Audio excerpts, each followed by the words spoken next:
লতাপাতার মতো থাকতে চেয়েছি, আগাছা ভেবে করলে ভুল। হৃদয় বিলিয়ে কাঁদতে শিখেছি, হতে পারিনি কারো প্রিয় ফুল। মন থেকে ভালোবাসলে চোখ থেকে জল পড়বেই, এটাই যে ভালোবাসার সূত্র। নিজের মনে করে কারো উপর অধিকার খাটাতে যেও না, তাহলে সময় তোমাকে নিজের জায়গাটা চিনিয়ে দেবে। শরীরে পাওয়া আঘাতে মানুষ কাঁদে না, মানুষ কাঁদে বিশ্বাসঘাতকতার আঘাতে।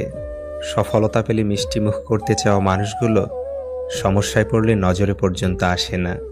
মানুষ একমাত্র প্রাণী যে পুরোপুরি সফল জীবন পার করার পরেও আফসোস নিয়ে মৃত্যুবরণ করে। আপনি যত বেশি মানিয়ে নেবেন, সবাই তত বেশি চাপিয়ে দেবে। চাপে পড়ে সবকিছু মানতে মানতে একসময় দেখবেন সবাই ঠিকঠাকই আছে, কিন্তু আপনি আর সেই আপনি নেই। আমি আমার এই ছোট্ট জীবনে আমাকে বোঝার চেয়ে আমাকে ভুল বোঝার মানুষগুলোকে বেশি পেয়েছি।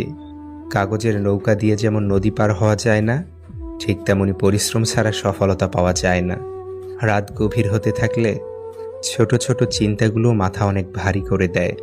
কেউ আমাকে ভুল বুঝে ছেড়ে চলে গেছে, আর কাউকে আমি বোঝাতে গিয়ে ব্যর্থ হয়ে ছেড়ে চলে এসেছি। আমার জায়গায় দাঁড়িয়ে আমার পরিস্থিতিটা কেউ কখনো বুঝতে চায়নি। সবাই শুধু দূর থেকে আমাকে ভুল বুঝে ছেড়ে চলে গেছে।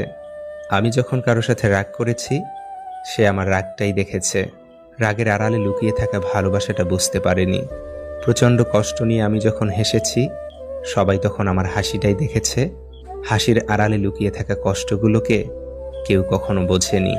খুব মন খারাপের দিনে যার কাছে সময় নিয়ে আমি সব কিছু বলতে চেয়েছি, সে বুঝেছে আমি তাকে প্রয়োজনে ব্যবহার করেছি।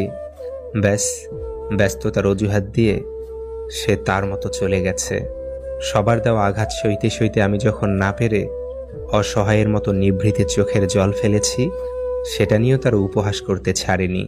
আসলেই আমি একজন অভিনেতা, ভালো থাকার মিথ্যে অভিনেতা। শুধু আমি নই, প্রত্যেকেই তার জীবনের এক একজন শ্রেষ্ঠ অভিনেতা অভিনেত্রী। ভালো থাকার মিথ্যে অভিনয়ে আমরা প্রত্যেকেই সেরা।